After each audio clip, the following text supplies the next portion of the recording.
Io ho sofferto di un disturbo alimentare che è l'anoressia per 9 anni, ho fatto un percorso di cura nel nostro territorio, nel veneziano, e ne sono uscita. Uscire da un disturbo alimentare si può, ma è fondamentale una rete di sostegno. Sensibilizzare la cittadinanza sul tema è importante. Per questo nella 7ª giornata del Fiocchetto Lilla sono state organizzate dal Comune e varie associazioni numerose iniziative, soprattutto per trovare il coraggio di riconoscere che c'è un problema da affrontare. È un tema effettivamente che ha dei numeri che ti fanno venire i brividi. Sono 3 milioni di persone che soffrono di questa cosa.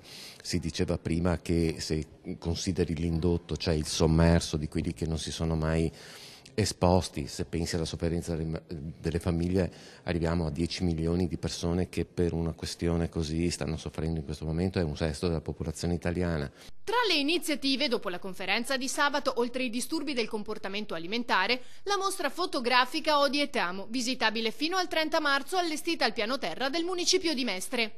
Il disturbo alimentare è una brutta bestia perché è un disturbo molto complesso, molto spesso non ci si rende conto di quello che sta accadendo e chi ci sta accanto fatica a capire quello di cui abbiamo bisogno. C'è bisogno di tanto ascolto, tanta accoglienza e soprattutto di non mollare.